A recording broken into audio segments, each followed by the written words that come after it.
With every delay and excuse, taxpayers are forced to bear the burden of rising costs while the government dodges accountability. Why isn't Prime Minister Pierre giving the people the truth about what's really causing the delays and escalating the costs?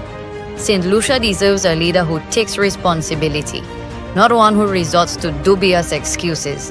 Our country demands transparency and honesty, not stories that simply don't hold water.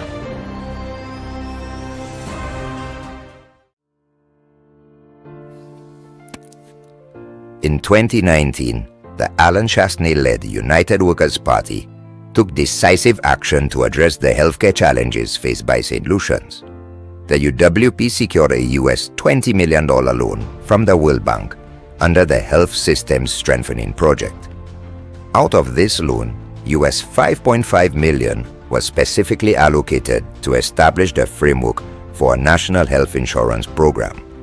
Under this initiative, every St. Lucian would have received up to $75,000 in healthcare coverage on an annual basis, making healthcare more accessible, equitable, and affordable for all. An advisory board of experts, including Dr. Stephen King and Dr. Merle Clark, was assembled to design the framework for this transformative program. However, when the Philip J. Pierre administration took office, they chose to abandon this initiative. Why? Simply because it was started by the United Workers' Party. The consequences of this decision are devastating. Families continue to struggle with medical expenses, hospitals remain overwhelmed, and St. Lucians are left without the healthcare safety net they were excitedly expecting. Where is the account? We would not be facing the current health crisis if the NHI program had been implemented. The National Health Insurance Program was never about politics. It was about people. It would ensure every St. Lucian had access to the care they deserve. Let's set the record straight. The health of our nation should never be sacrificed for politics. It's time to demand a healthcare system that St. Lucians deserve. Labour, Pabo. On October 20th, 2024, at the SLP's Conference of Delegates in Vieux-Fort, Prime Minister Philip J. Pierre made a desperate attempt to rewrite history. You will remember that the United Workers' Party only gave COVID support to NIC contributors. This claim is absolutely false. The truth? In July 2020, under the UWP administration, 5,000 St. Lucians who were non-contributors of NIC received $500 per month for 3 months to help them survive the pandemic. Prime Minister Pierre knows the facts, yet he chose to lie to the nation. Why? To mislead and divide. St. Lucia deserves a leader who values integrity, one who speaks the truth, not one who tries to twist it. Pierre Pabo. We need real leadership, not deception. Youth and Sports Minister Kenson Casimir has been caught blatantly lying about the delays with several disciplines related to national school sports. On October 23, 2024, an article published by Terry Finisterre, a well-known sports journalist and a close political ally of Minister Casimir, penned an article titled "School Sports Suspended." The story went on to explain that secondary student athletes in St. Lucia would be denied an opportunity to showcase their talents and abilities this term, as school sports has been suspended. It went further to say that this term faced the unusual interruption due to the Julian Alfred homecoming in September. According to Finisterre, one official who wished to remain anonymous told him that the disruption in instruction occasioned by the week of activities, including school rallies and a holiday, in addition to the resources that went into planning the festivities, were all a factor in deciding to cull sports. It is therefore disingenuous and a blatant lie on the part of Minister Casimir to accuse the UWP of fabricating this issue when it was first brought to light by his close friend and colleague. Attempts to salvage the issue were only made due to significant public pressure over the last 2 weeks. Our young athletes deserve leaders who will prioritize their development, not make excuses. It's time for transparency, accountability, and truth. St. Lucia deserves a government that values youth empowerment, not one that sidelines it. Kenson Pabo.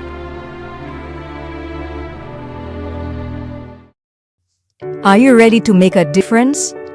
Join the movement that aims to make St. Lucia the best place to live, work, visit, and invest.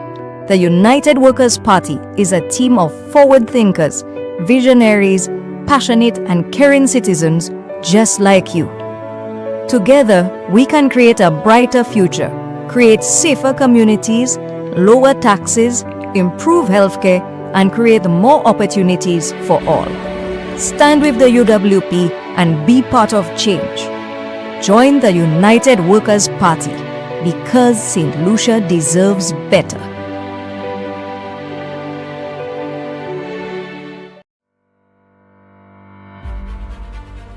Youth and Sports Minister Kenson Kazime is under fire now that it has been revealed that he has acquired millions worth of real estate over the last 3.5 years. Since assuming office, Kazime has developed 3 villas in Union Hilltop. He is now in the process of constructing another development in Cap Estate, this time with 5 properties. What makes this transaction suspicious is that Kazime made a $100,000 cash deposit on the property. The total cost of the property is about $273,000. Compounding the situation is that a contractor, who is also a political financier of Kazime, is the one developing the minister's newly acquired Cap Estate property. This same contractor was awarded a multi-million-dollar contract for rehabilitation work done on the Darren Sammy cricket ground in preparation for World Cup cricket, as well as numerous other contracts in the constituency of Grosley. The allegations being leveled against the minister is that he has received kickbacks from the contractor for the Cap Estate development in return for the awarding of multi-million-dollar contracts around the constituency. Has Kazime filed these developments with the Integrity Commission? Prime Minister Philip Pierre claimed that he would have a zero tolerance for corruption in his cabinet, although he has ignored numerous glaring examples of corruption amongst his cabinet colleagues. Will this be another situation that Philip Pierre blindly ignores? St. Lucians deserve answers. Kenson and Philip Pierre, Pabo. The United Workers' Party reaffirms its unwavering commitment to the health and well-being of every St. Lucian. When re-elected, we will reinstate the National Health Insurance NHI program, a vital initiative that was regrettably abandoned by the St. Lucia Labour Party, the SLP. This decision by the SLP has left thousands of St. Lucians vulnerable with limited access to affordable, quality health care. The United Workers' Party will correct this injustice because we believe that health care is not a privilege, it is a fundamental human right that every citizen is entitled to. The National Health Insurance Program was designed to create a comprehensive, inclusive, and sustainable healthcare system that ensures no one is left behind or left out. And that is regardless of economic status. Under the leadership of the United Workers' Party, the NHI will be reinstated to provide the following benefits to St. Lucians. 1. Comprehensive health coverage. Every St. Lucian will have access to essential healthcare services, which includes doctor consultations, hospitalization, specialist care, diagnostic tests, maternity services, prescription medication, and emergency medical attention. No one will be denied care because of their inability to pay. Secondly, we'll reduce the financial burden. Too many families and individuals face the impossible choice between seeking medical care and meeting basic living expenses. The NHI will significantly reduce out-of-pocket expenses, making healthcare more affordable for all, especially for vulnerable groups like the elderly, children, low-income families, and single parents. 3. Timely and efficient medical attention. Long wait times and delayed treatments often result in worsened health outcomes. With the NHI, patients will receive timely care, preventing complications and reducing the strain on our already burdened healthcare system. Number 4, we will focus on preventative care. Preventative healthcare reduces long-term costs and improves quality of life. The NHI will cover preventative services such as routine checkups, screenings, immunizations, and health education programs to promote healthier lifestyles and reduce the prevalence of chronic lifestyle diseases. Number 5, strengthening the healthcare system. The NHI will provide the financial stability needed to upgrade medical facilities, invest in modern equipment, and improve the working conditions of healthcare professionals. This will enhance the overall quality of healthcare services across the island. And 6, peace of mind for all St. Lucians. Knowing that quality healthcare is always within reach and accessible provides a sense of security. Families will no longer live in fear of medical emergencies they cannot afford, and every child will have the opportunity to grow up healthy and strong. With the United Workers' Party, St. Lucians will certainly have a healthier future. The United Workers' Party has a proven track record of investing in St. Lucia's health sector, from improving hospital infrastructure to increasing the availability of medical resources. Our vision for St. Lucia includes a robust healthcare system where no citizen is left to suffer due to lack of accessibility or affordability. The abandonment of the NHI by the SLP was a betrayal of the people's trust, but under the United Workers' Party, we will restore this critical program because we believe in a St. Lucia where healthcare is accessible, affordable, and reliable for every citizen. When you vote for the United Workers' Party, you are voting for a healthier, stronger, and more secure St. Lucia. Your health is our priority, and we will deliver. A United Workers' Party government plans to change this situation. This crisis demands more than just words. It requires leadership action and solutions. As a government, we will take decisive steps to restore law and order, provide opportunities for our people, and take our communities back from crime and violence. We will do the following. 1, empowering our youth with after-school and weekend programs. We will introduce holistic after-school and weekend programs that keep our youth engaged in sports, music, technology, and vocational training, providing positive alternatives to crime and idleness. Number 2, creating more economic opportunities. Many of our young men turn to crime due to lack of employment, and so we will work to ensure that we provide support to small businesses, create more entrepreneurial opportunities, and provide them with training programs to help individuals become more self-sufficient. 3, we will improve access to affordable housing. We believe that poor living conditions contribute to crime, and we will upgrade and develop affordable housing to provide solutions so that families can live in safer, more stable environments. 4, we will use technology to fight crime. We will invest in CCTV surveillance networks, smart street lighting, and crime detecting technology to help deter and solve crimes more efficiently. 5, revitalizing sports and community development. We will introduce and upgrade sports facilities across the island and organize regular sporting competitions to keep our young men engaged. And I say this given the fact that the opportunity for this to take place has been eroded by the squandering of the funds that should be used for youth and sporting activities from the National Lottery, after guaranteeing a loan of $80 million and having the National Lottery to finance that loan with $80,000 monthly, leaving absolutely no resources to provide for those programs for young people.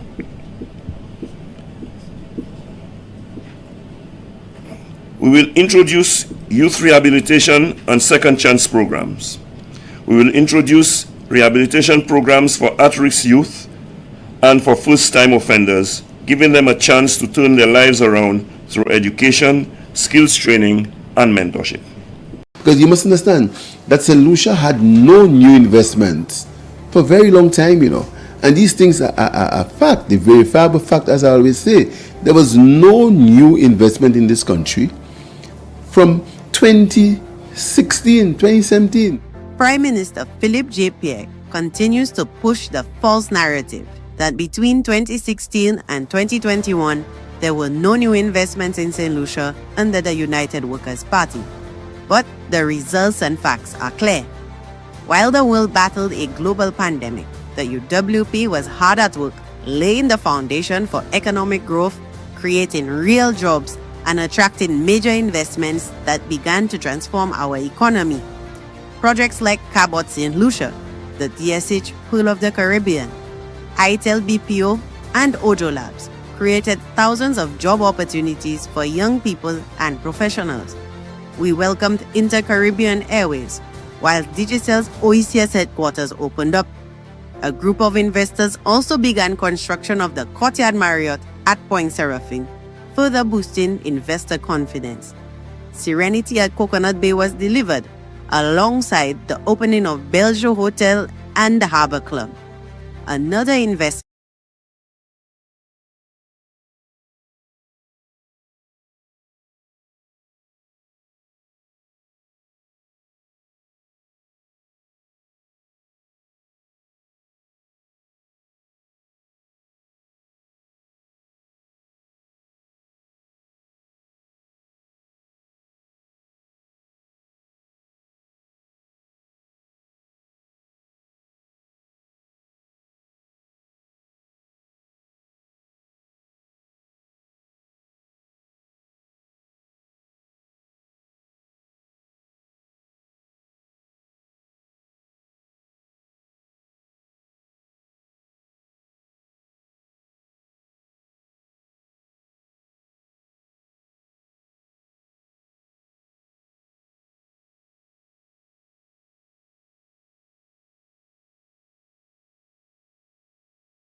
Welcome to this week's United Workers' Party press briefing. And for today's press briefing, we have two of the endorsed candidates for the United Workers' Party in Mrs. Marcella Johnson, the endorsed candidate for Grosile, and Mr. Elisha Norbert, the endorsed candidate for Micoud North. I want to welcome all of you who are following us via live stream around St. Lucia, around the region, and certainly in the diaspora. We welcome the media, and we hope that we can shed some light on a couple of subjects that is of concern and interest to you here in St. Lucia. And to start off our press briefing for this morning, I'll first call on Mr. Elijah Norbert, who will be speaking on the subject of back to school. As you know, Monday will mark the reopening of school, and this is what Elisha will be addressing this morning.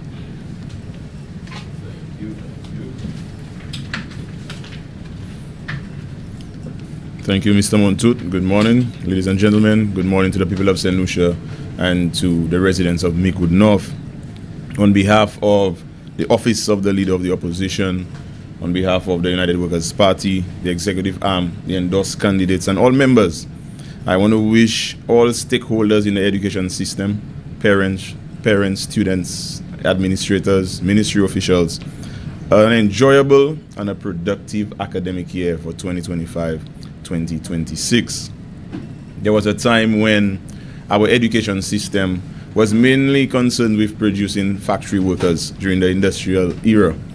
However, today, our education system is figuratively a factory producing ideal functional citizens for our country.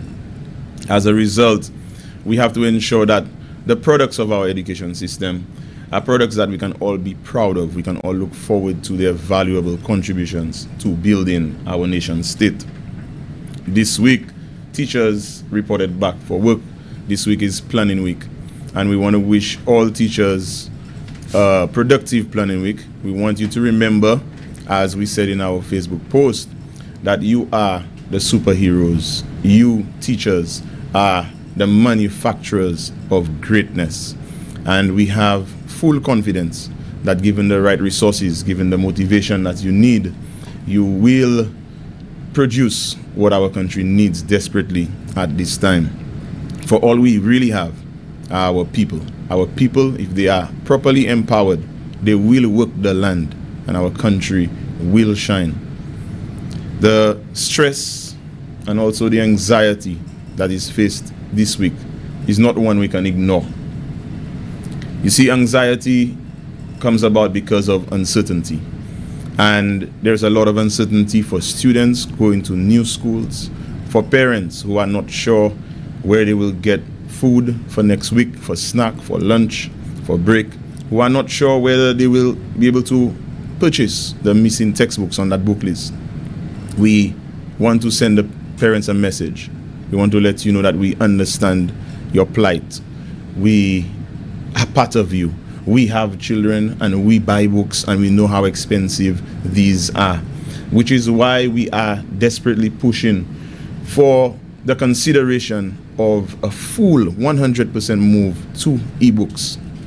Of course, we congratulate the OECS and we encourage the steps that they are taking in that direction. We know that some ebooks will be piloted this year, and we look forward to one day where our students will walk into classrooms where there are either class sets of all textbooks, the materials that they need, and a combination of ebooks available to students, so that this headache that we face every summer will be a thing of the past.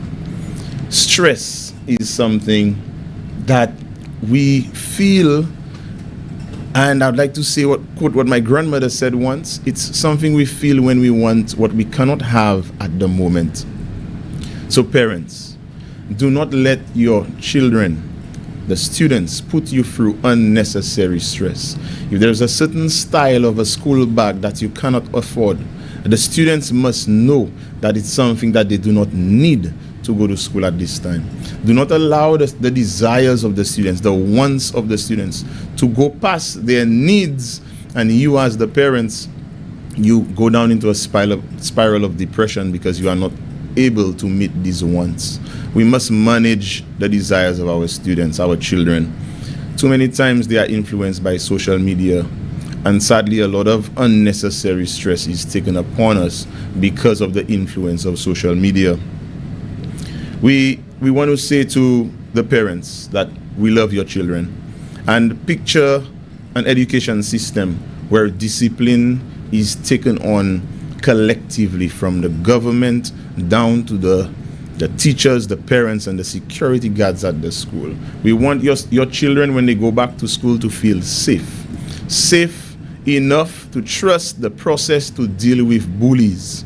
No child should be afraid to be themselves in a classroom. No child should be afraid to let their light shine, so much so that if they shine too much, they will feel hated. Too many of our gifted and talented students in St. Lucia face bullying because of how brilliant they are. The United Workers' Party will have a zero tolerance for bullying. We are going to ensure that your children can express themselves, can shine as bright as they want to in their classrooms, in the education system. We want to let our security guards know that we value your contribution to the safety of our students. We want to let the janitors know that your job is not to clean after the students, but picture you teaching the students the importance of cleanliness, so that this can transfer to our society, where we don't see council workers as janitors cleaning after us, but they assist us in ensuring that our country is clean. Our education system, as I said earlier, is our formal training system. This is where we produce ideal citizens, and we want every St. Lucian to learn the importance of cleanliness. No littering, no bullying, nothing that threatens the security, the feeling of safety by other children in our school setting. This is what the United Workers' Party is going to be pushing. We're going to be pushing for a more collaborative approach to education. We're going to be pushing for a system where every individual, every stakeholder is valued for their strengths, and their role in shaping that curriculum, in shaping the experience of our students, will be taken seriously. To the people of Micoud North, I want to say that from September the 1st, our offices will be open. The very first thing I ask that I use the offices to do is to provide tutoring for students who need it. So if your child is struggling with mathematics, feel free to walk to the office and make an appointment. That is something I'm going to use the extra time that I will have on my hand to ensure that your students get some support in that subject area. For this week, from tomorrow, the office in Lapwet and the office in Up the Line Miku, we will be taking names of students who need assistance with hairstyles, the girls who need hairstyles, and the boys who need haircuts. So feel free to walk to our offices tomorrow. We have not had our grand opening, but just for this week, just because we value education so much and we know how big this week is, we are going to make the exception. Our offices will be open tomorrow to take the names of students who need assistance with hairstyles and haircuts. And finally, to the principals of schools in Micoud North, national pride is very close to our heart. National pride is something that we must instill in every citizen. And so I will be contacting the principals, the teachers in the schools in Micoud North to ensure that we instill a sense of national pride in our students. There are some great ideas I will discuss with you, and if we are in agreement, we will begin making strides in developing a sense of pride to become St. Lucians, to know our national symbols, and know the role that they play in shaping our decisions. So any questions I can take at the end, but for now, thank you very much. This is the press briefing that I have on education. Thank you.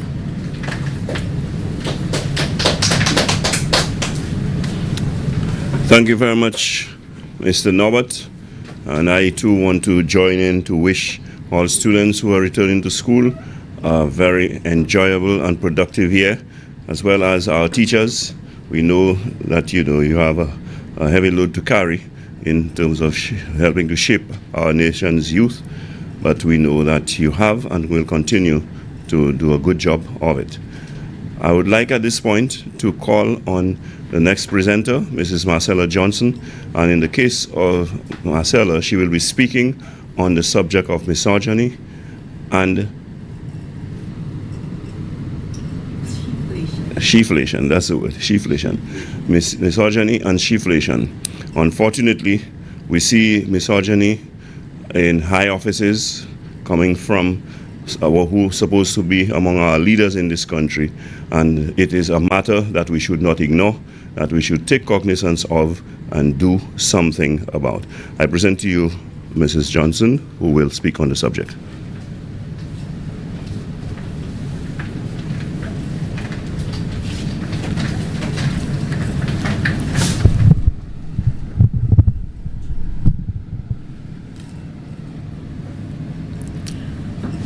Good morning, members of the press, persons watching from home and abroad. Misogyny and disrespect have no place in our society. The prejudice against women and girls in our society, this has no place here. Yet, women in leadership are too often judged not by our vision or record, but by insults, innuendo, and personal attacks. This is not just wrong for me. It is wrong for every woman in St. Lucia and for every young girl who dares to lead. As someone who grew up with 6 brothers, I knew from an early age that women were treated differently to men. Women were not given the same liberties as men, thereby placing them in a lower social status. And I have always fought for equality.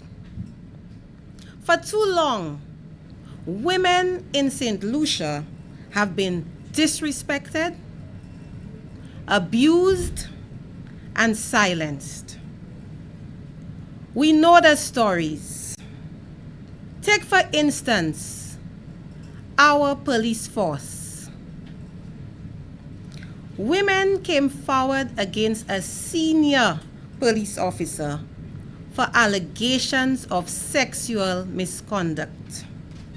And rather than being investigated, this man has been promoted. We hear about crime and public safety. But what measures are being taken to protect the women in our police force? And what does the ongoing failure to do so say about our system? The female reporter who says she was shoved out of Parliament. Then later, we see the news of her being threatened with arrest for speaking up. And every single week, a minister uses his television show to shame women, insult women, demean women. And you know, he will make up all kind of lies. This minister doesn't know me, but will make up all kind of lies about my personal life, untruths. I've always worked for the bank for the last 25 years, but he will make up lies as if I work for somebody else. And his surrogates, the SLP surrogates, will go on Facebook and spread those lies. But I say to him, cease and desist. This is not entertainment.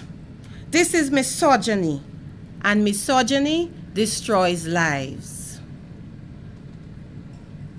And while these attacks continue, what is most alarming is the silence from the Prime Minister and his cabinet.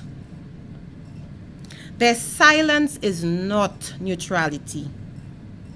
It is a failure of leadership, a refusal to uphold the dignity of women in this nation. That silence emboldens misogyny and signals to society that such behavior is tolerated. And so, I say, enough. We will not be silent. We will not be shamed. We will not allow our daughters to inherit the same culture of fear and disrespect that too many of our mothers endured. This is our fight. And to the men of St. Lucia, we need you, not as protectors of women's bodies, but as partners in building a society of respect, equality, and justice. Men, we need you. It ends here. It ends now. It ends with us, determined women and men who stand beside us. But the abuse of women, it does not stand alone. It collides with poverty. And it is women, especially single mothers, who carry the heaviest load. The reality for women is clear in every community. Too many women are trapped in poverty, juggling work, children, and household responsibilities on limited incomes. Women head approximately 40% of households in St. Lucia, yet they carry the heaviest burdens when prices rise. We are now facing what the world calls she-flation. She-flation, rising prices for groceries, school supplies, and utilities hurt everyone, but women feel it first and most. Consider this. It is end of August, and school reopens in about a week. Mothers across St. Lucia are standing in store aisles, trying to stretch every dollar, literally stretch every dollar. They are forced to choose. Do I buy uniforms or textbooks? Shoes or lunch supplies? One mother told me last week she could not buy both uniforms and new shoes and books for her child. She had to choose. These are the real consequences of rising costs, not abstract numbers, but families struggling to start the school year.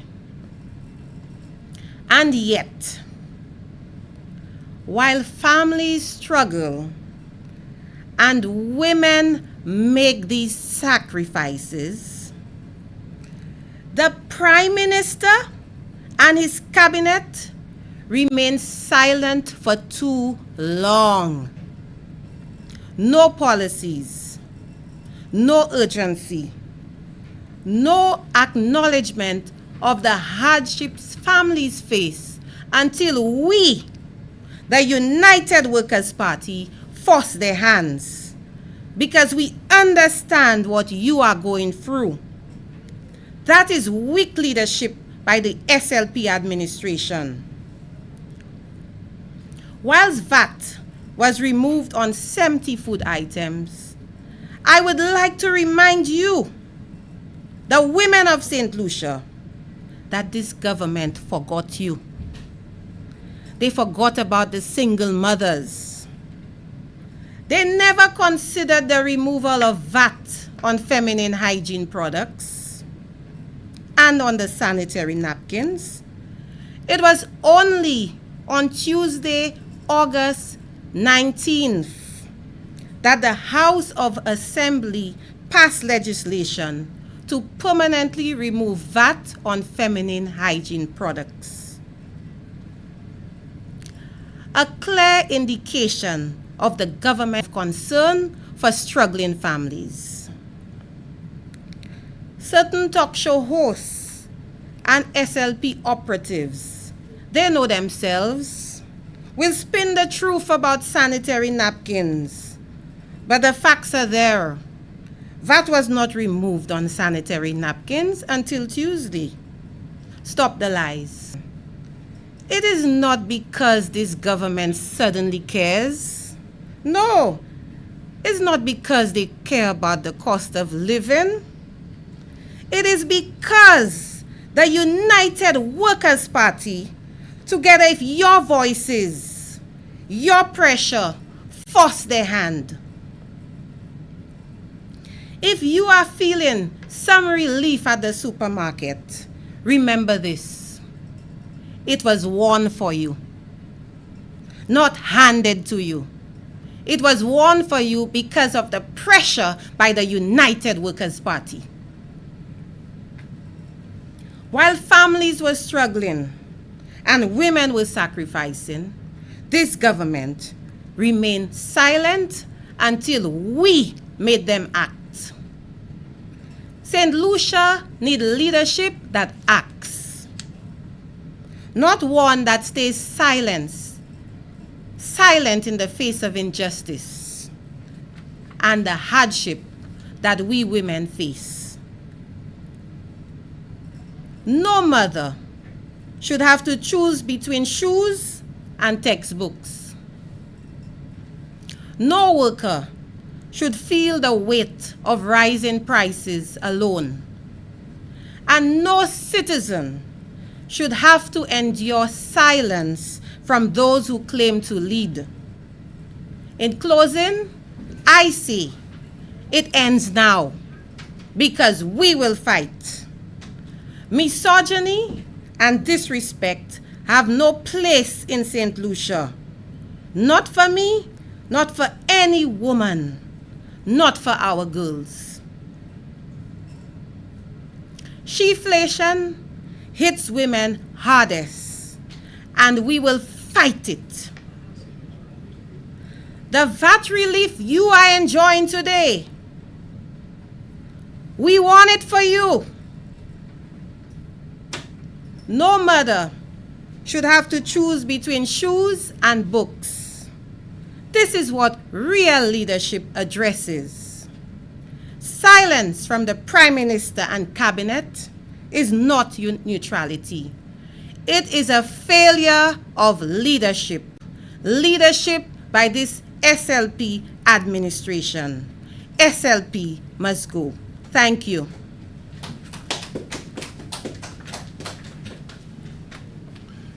Thank you very much, Mrs. Marcella Johnson, and you just heard us speak on the subjects of misogyny and sheflation. Of course, misogyny we see being exercised, being practiced, being demonstrated at the highest level in this land, as there is a member of a cabinet who spearheads attacks on women on behalf of the St. Lucia Labour Party on a weekly basis. This, ladies and gentlemen, as a society, we should not tolerate, we should not condone, we should not entertain, and we must all speak out against it. These bad examples from the very top cannot be allowed to go as normal, because we are teaching our young men in particular a very dangerous lesson. Women have played their part in our society building in St. Lucia. As a matter of fact, it is women who have carried the heavier burden in building our society and shaping the country that we have today. So the least we can do is show our respect and treat them as equals. Ladies and gentlemen, I would like to thank you. I would like to thank our presenters, Mr. Elisha Norbert and Mrs. Marcella Johnson. I would like to thank those of you who have been listening through social media, those of you in the diaspora especially, and we want to ask that you join us on Thursday when we will have a session on Meet the Opposition, and on that occasion you will hear more from the women of the United Workers' Party, since they appear to be the only voices in St. Lucia today who speak out on subjects and issues affecting women.